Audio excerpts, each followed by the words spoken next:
Good morning, students.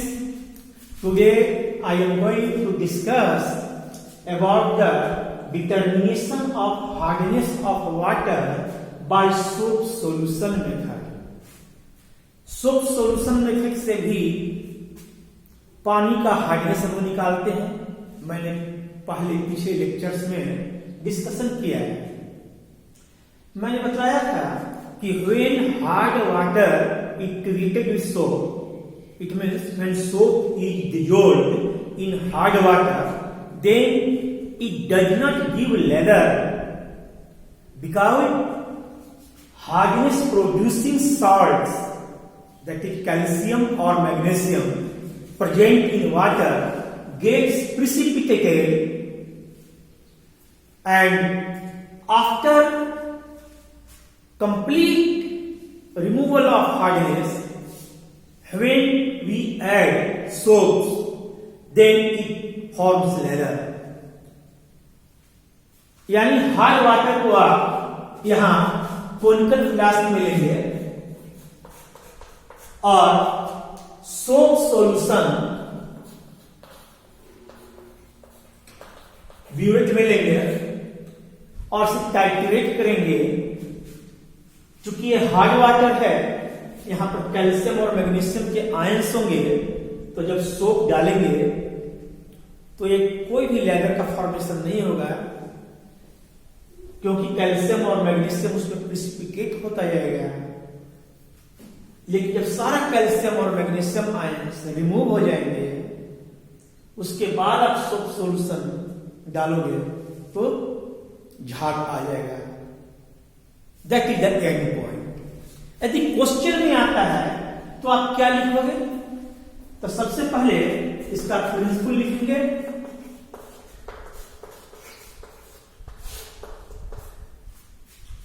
The total hardness of water is determined by titrating the water sample against a standard soap solution.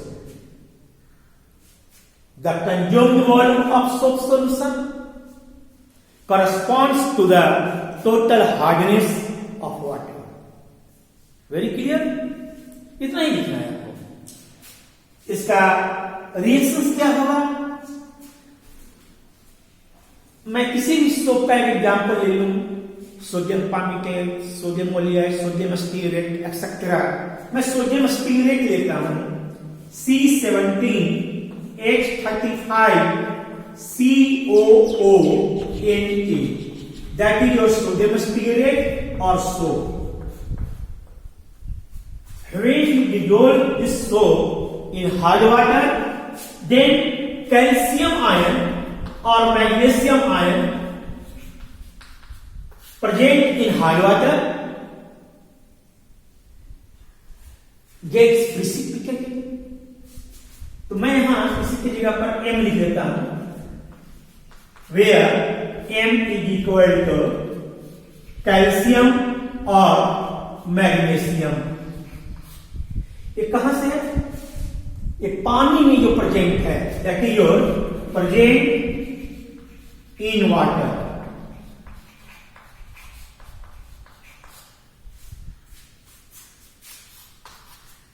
Then C17H35 COO twice M. Calcium होगा तो calcium का stearate, magnesium होगा तो magnesium का stearate. ये precipitate होगा और ये सोडियम यहां से रिप्लेस होगा. That is your 2 sodium. Simple एक लाइन का रिएक्शंस है, कोई याद करने की आपको जरूरत नहीं पड़ेगी. आप साबुन का कोई भी सोडियम स्टीरेट या ओलिएट जो भी आपको लगता हो, आप फॉर्मूला लिखें. मैंने सोडियम स्टीरेट लिखा है, इट इज वेरी कॉमन. और जब पानी में हम इसको डिसॉल्व करते हैं तो पानी का कैल्शियम और मैग्नीशियम ये प्रिसिपिटेट करता है और सोडियम आयन रिलीज होता है. यदि यहां कैल्शियम क्लोराइड होगा तो NaCl बनेगा. यदि यहां कैल्शियम सल्फेट होगा Na2SO4 होगा. मैग्नीशियम का होगा तो मैग्नीशियम के कोरस्पोंडिंग सॉल्ट बनेंगे, magnesium chloride, magnesium sulphate, magnesium phosphate etcetera. Clear? तो आपका थ्योरी हो गया, रिएक्शंस हो गया।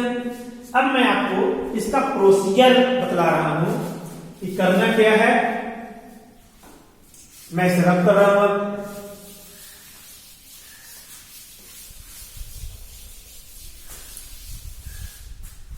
Procedure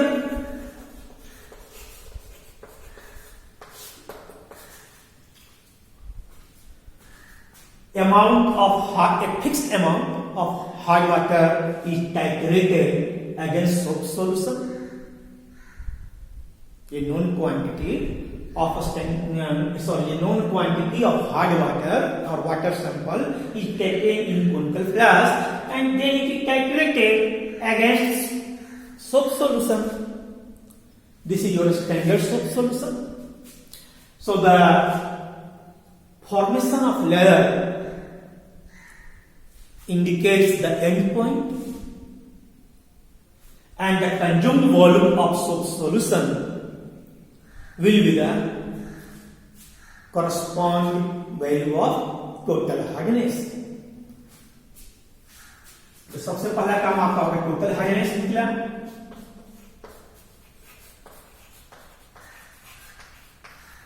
second is your permanent hardness.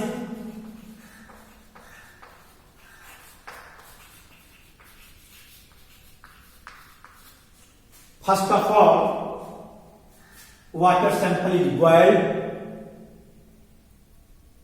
for 30 minutes, 40 minutes as you like, and then it is cold, and then boiled water is again titrated against the soap solution. The consumed volume of soap solution corresponds to the permanent hardness. And temporary hardness, the amount of temporary hardness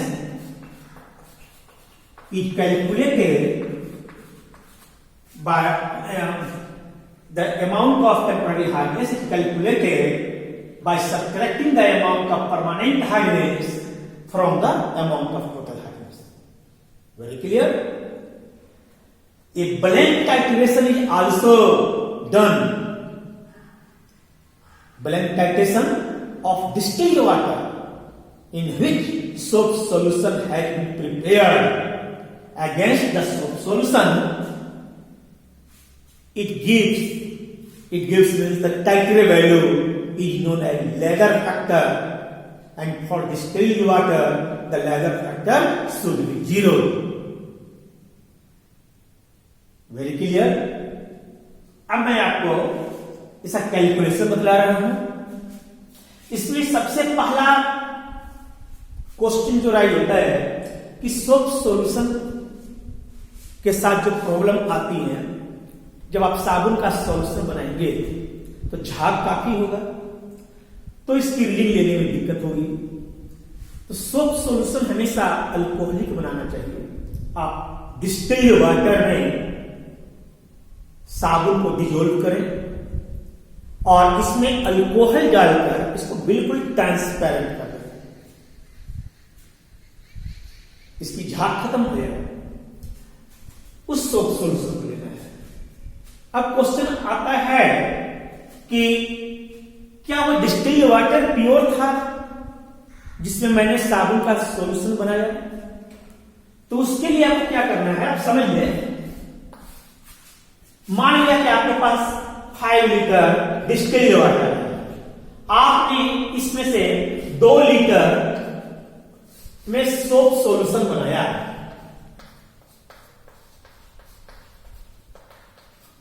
3 litre तो बाकी है ना। जो soap solution आपका तैयार हुआ आप उसको ब्यूवेट में लें और डिस्टिल्ड वाटर का एक कोई फिक्स्ड अमाउंट 10 ml 20 ml का जुलाई यहां ले और कैलकुलेट करें। यदि ये प्योर डिस्टिल्ड वाटर है तो सोप सॉल्यूशन का 1 ड्रॉप आते ही लेदर का फॉर्मेशन हो जाएगा। The reading will be 0।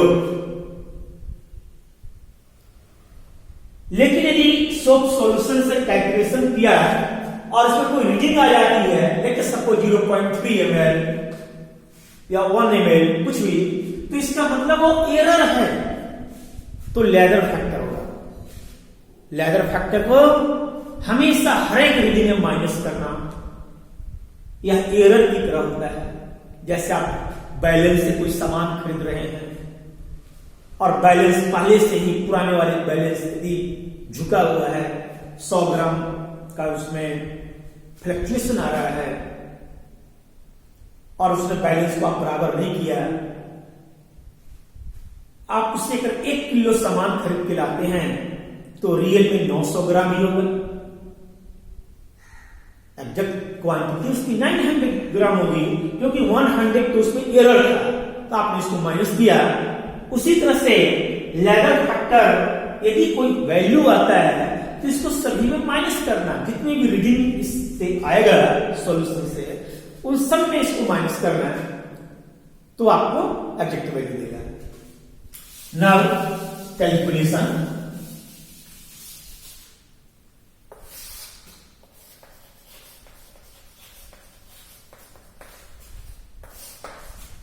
सबसे पहला काम, स्टैंडर्डाइजेशन ऑफ सोप सॉल्यूशन।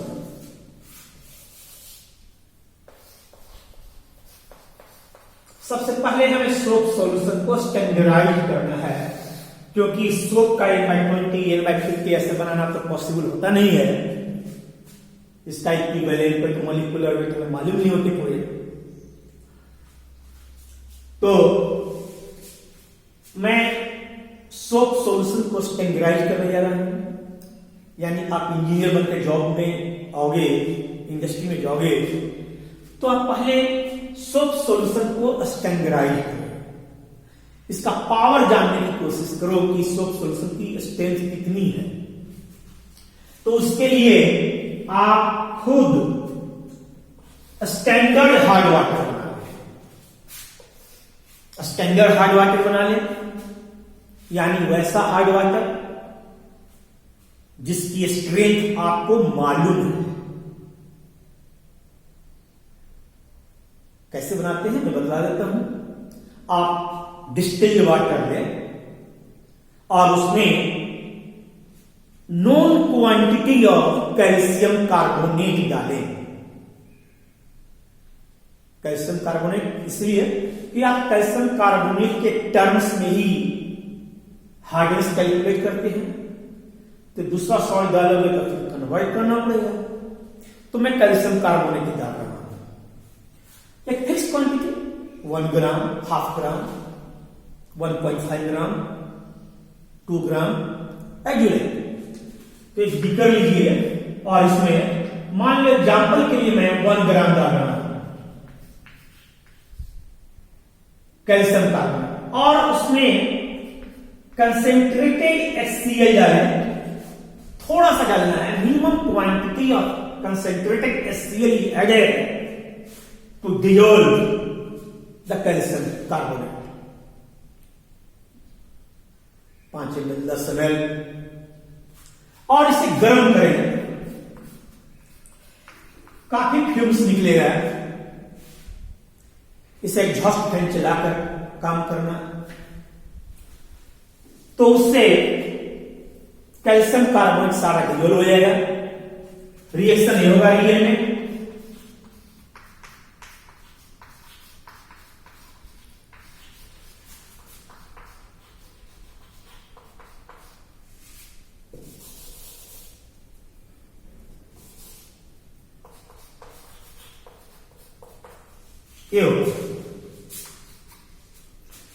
यानी पानी में कैल्शियम क्लोराइड के रूप में रहेगा, कार्बन डाइऑक्साइड बाहर निकल जाएगा। ऐसा कभी नहीं सोचना कि स्टैंडर्ड हार्ड वाटर का मतलब 1 ग्राम कैल्शियम कार्बोनेट होता है। अब इसमें पानी डालकर इसको ठंडा कर लेंगे। पहले ठंडा करने के बाद इसमें पानी डालना है, और पानी डालकर 1 लीटर 2 लीटर आपका स्टॉक सॉल्यूशन तैयार कर। मान लो सुविधा के लिए, सिंप्लिसिटी के लिए हमने 1 ग्राम कैल्शियम कार्बोनेट पर लीटर डाला है। तो स्टैंडर्ड हार्ड वाटर हो गया। आप 1.5 ग्राम डालोगे तो 1.5 ग्राम कैल्शियम कार्बोनेट पर लीटर होगा। हमें कैलकुलेशन को लीटर में ही करना है ना। यदि आप 5 लीटर भी पानी डालकर करते हैं तो मैं 1 लीटर में कितना है उसका कैलकुलेशन करूंगा। तो आपका सबसे पहले स्टैंडर्ड हार्ड वाटर हो गया। लेट अस सपोज आपने standard hard water x ml लिया, 10 ml, 20 ml, 50 ml, आपकी मर्जी है। तो let us suppose let the volume of a standard hard water is x ml, and जब आप इसको कैलकुलेट किया साबुन के सॉल्यूशन से, तो let us suppose the reading is your V1, तो मैं लिख रहा हूं and the volume of consumed soap solution is V1 ml. The soap solution consumed होगा हमारा V1 ml। इसके लिए तो आप इसे लिख सकते हैं कि V1 ml soap solution consume करता है x ml standard hard water, यानी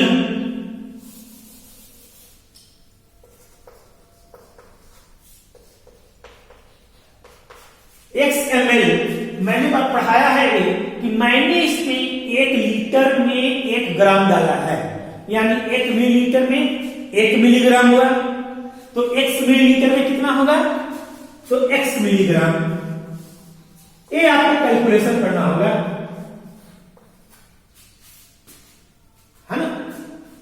ये क्यों आया आप लिख सकते हैं, सिंस 1 ग्राम कैल्शियम कार्बोनेट पर लीटर गिवन दिया गया है। अगर 2 ग्राम रहेगा तो 1 लीटर में 2, तो उसके हिसाब से होगा। तो therefore 1 ml soap solution it will consume x upon V1 milligram calcium carbonate. ये आपका स्टैंडर्ड डेविएशन हो गया, यानी आपको ये पता चल गया कि यदि सोप सॉल्यूशन का 1 ml कहीं पर कंज्यूम होता है तो this amount of calcium carbonate will consume, यानी हमने स्टैंडर्डाइज कर दिया। अब इस सोप सॉल्यूशन से मान लिया कहीं पर मैं किसी पानी के सैंपल को टाइट्रेट कर रहा हूं और उसमें 10 ml लगता है, तो आप इमीडिएट कैलकुलेट कर सकते हो कि 1 ml में इतना है तो 10 ml में how much, so you can simply calculate. Now second, determination of total hardness. Determination of total hardness of water. आपने सोप सॉल्यूशन को स्टैंडर्डाइज तो कर लिया, अब पानी का हार्डनेस कैसे निकालेंगे। तो आप यहां पर स्टैंडर्ड हार्ड वाटर की जगह पर अब जिस पानी का सैंपल आपको दिया गया है, सप्लाई किया गया है, आप उसका एक फिक्स्ड वॉल्यूम कुछ भी दे सकते हैं, कोई जरूरी नहीं कि आपने पहले स्टैंडर्ड हार्ड वाटर में x ml लिया है तो यहां भी x ml। लेकिन सपोज मैं यहां y ml लेता हूं, आपकी मर्जी है, और यहां रीडिंग V2 आ रहा है सपोज, तो आप लिखोगे, पहले तो आपको ये लिखना है ये स्टैंडर्ड वाला, since 1 ml soap solution consume x/v1 milligram calcium carbonate. मैंने अभी पढ़ाया आपको कि ये हमारा स्टैंडर्ड है। अब यदि पानी का सैंपल कर रहे हैं तो उसमें हमारा ए जितना आएगा उसको निकालें। तो therefore V2 ml soap solution it will be x/v1 into V2 milligram calcium carbonate. इतना है। ये कितना पानी को आपने कैलकुलेट किया, YmL किया है, तो आप लिखेंगे YmL hard water contains x/v1 into V2 milligram calcium carbonate. Therefore 1000 ml hard water contains x/v1 into V2 upon y into 1000 milligram calcium carbonate. यही आपका टोटल हार्डनेस हो गया, क्योंकि आपने 1000 ml में निकाल लिया 1 लीटर में। तो आंसर हो गया टोटल हार्डनेस ऑफ वाटर। इसको कुछ भी मान सकते हैं, let us suppose A ppm आपका टोटल हार्डनेस निकल गया। इसी तरह से मैं नेक्स्ट लेक्चर में परमानेंट हार्डनेस निकाल कर बतलाऊंगा, आप इंतजार करें। उसके बाद मैं कुछ न्यूमेरिकल्स भी आपको सोल्व करके दिखा देता हूं। ओके।